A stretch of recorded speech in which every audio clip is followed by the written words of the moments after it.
এখানে যে মাছ ভাজি করছি সেই তেলের ভিতরে অল্প একটু পেঁয়াজ দিয়ে দেব, এইটুকু পেঁয়াজ, আর কিচ্ছু দিব না। এই যে কড়াইতে তেল দিয়ে দিচ্ছি, গরম হয়ে গেছে কড়াই, এখন তেল দিয়ে দেবো। কোনো নাড়াচাড়া ছাড়াই আমি এখানে দিয়ে দেবো যে পেঁয়াজ কলি আর একটা আলু,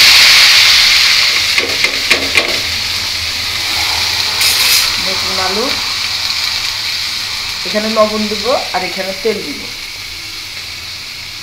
আর এই যে আমি তরকারির জন্য এই যে জিরি করে রাখছি, এই যে আর বলতে পারেন কি এটা আমি টাইলে রাখছি। এই যে আর হচ্ছে নতুন আলু আর ফুলকপি।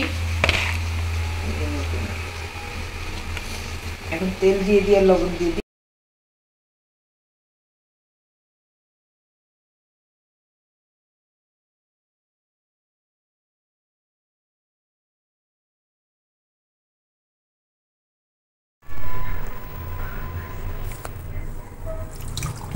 সব তেলাপিয়া আর হচ্ছে এটার কি মাছ বলে নাম জানি না, এগুলা কিনছি। এখানে যে যে ধুলাই করে নেব এগুলা।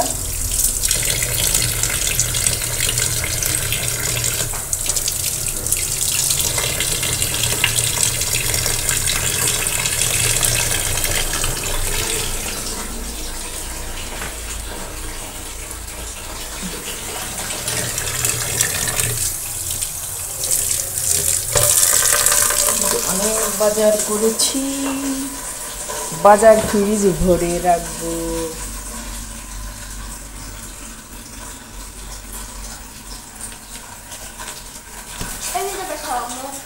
দেখাবো না। ও এই পিঠা বানানোরই কিনছি, জাহার পিক। এটা নষ্ট, আমি ভাঙি না, আমি শুধু এটা কিনছি। এটা তো ভাঙিয়ে গুঁড়ো গুঁড়ো হয়ে গেছে। এই যে কুমড়ো বড়ি কিনছি, বার্গার বানানোর জন্য রুটি কিনছি, বিস্কিট কিনছি, চানাচুর কিনছি, মেরিল ব্রাশ কিনছি, হেলিকপ্টার কিনছি, রিমোট কিনছি। কারণ এখন হচ্ছে যে টেলিভিশন ওইটাও চলবে আর একটা টেলিভিশন এই পাশেও চলবে। এই যে সরি,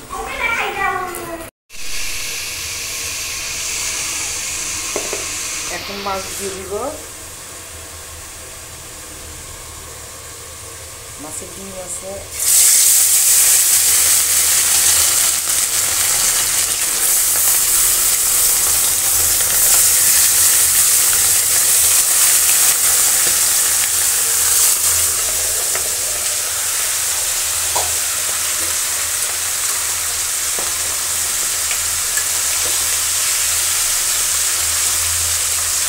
এটা একটু নরম হয়ে গেলে এর ভিতরে হলুদ দিব, হালকা একটু রসুন ছাঁচা দিব।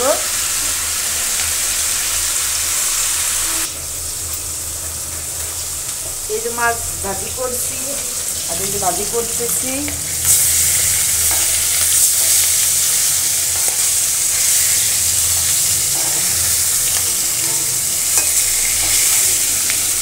আর কালকে একটা জিনিস কিনে আনছি,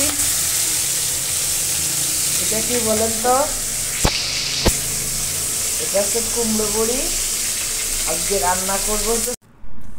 আমার ভাজি আর হচ্ছে ফুলকপির তরকারি হয়ে গেছে। এখন ফ্রিজে যে কয়েক রকমের মাছ ছিল, এক এক টুকরা 2 টুকরা, তাই ছোটো ছোটো করে কাটছি। কেটে এগুলো হচ্ছে ধনেপাতাতে চচ্চড়ি করব আর হচ্ছে কাতল মাছ ভুনা করব। কারণ মাইশের বাবা সব মাছগুলোই করে, কারণ বাচ্চারা মাছ পছন্দ করে না। মাইশের বাবা বাসায় থাকলে মাছটা খাওয়া হয়, না হলে আমারও কষ্ট হয়ে যায়। শুধু বাচ্চাদের সাথে বাচ্চারা যা খায় ওইটা রান্না করে, নিজের একার জন্য রান্না করতে ওরকম ভালো লাগে না। তো আজকে এই যে এই মাছগুলো দিয়ে ধনেপাতা আর আলু দিয়ে হচ্ছে চচ্চড়ি করবো। আলু ছোটো ছোটো করে কেটে এগুলো মচমচে করে ভাজবো। এর ভিতর হচ্ছে পাঙ্গাস মাছ আছে, এই যে ছোটো চাপলে মাছ, তারপরে আছে হচ্ছে কই মাছ। যেমন মাছ ভাজি করা হয়ে গেছে, কাতল মাছ ভাজি করছি। এখানে এই কড়াইটা নতুন, শুধু ননস্টিকের কড়াইতে রান্না করি। আর একটা আমার ব্রিটিশ আমলের 71 সালের যে কড়াই ছিল সেই কড়াইটাও আছে। তো মনে করলাম নতুন বাসায় আসছি, কেন না নতুন কড়াইতে রান্না করব। নতুন কড়াইতেই রান্না করি। নতুন কড়াইতে রান্না করলে তো ভালোই লাগে।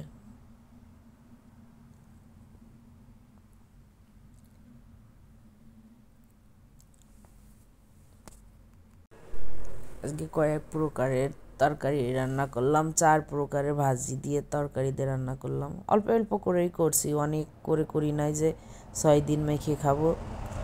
দুপুরবেলা আর রাত্রিবেলা হয়ে যাবে। বাচ্চারা মাছ ভুনাটা দিয়েই খাবে, কারণ ওরা ওইগুলাই পছন্দ করে। তো কী করবো, ছোটো মানুষ যেটা পছন্দ করে সেটাই দিতে হয়। এই যে মশলাটা হয়ে গেছে, একটু মশলার ভিতরে একটু পানি দিব, মাছ দিব, ধনেপাতা দিয়ে নামাই রাখবো। শেষ হয়ে গেল রান্না, কমপ্লিট। খাওয়ার দেখাবো না, কারণ এখন আমার ডাইনিং টেবিলটা পুরোপুরি রেডি। ডাইনিং টেবিলে পরে অনেক মাল জিনিস বলতে কি, ওর বাবা সব বস্তা প্যাকেটগুলো খুলে ওর উপরে রাখতেছে, তাই ছাড়া এমনি ডাইনিং টেবিল সেট করা হয়ে গেছে ইনশাল্লাহ। সব কাজই কম বেশি গোছানো হয়ে গেছে। তারপর ওর বাবার অফিস আছে, ওর বাবা তো সকালে উঠে চলে যায়। যতটুকু সময় পারে ততটুকু আমি সহযোগিতা করে, আমি কম বেশি সব কাজই পারি। কারণ আমার মনে হয় যে, কারণ সে তো সারাদিন অফিস করে, সে যে কষ্ট করে তার 100 ভাগের 1 ভাগও করি না। বাসার কাজটা আমিই করি, ম্যাক্সিমামটা আমি করে রাখার চেষ্টা করি, কারণ সে অনেক কষ্ট করে।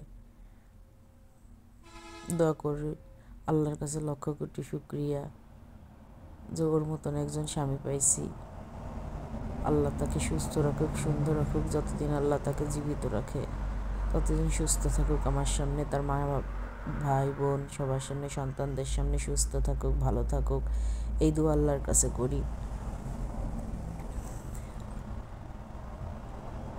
আর যারা আমার ভিডিও দেখেন সবাই ভিডিওটা দেখার আগে লাইক করবেন, কমেন্ট করবেন, নতুন হয়ে থাকলে চ্যানেলটি সাবস্ক্রাইব করবেন। আল্লাহ হাফেজ।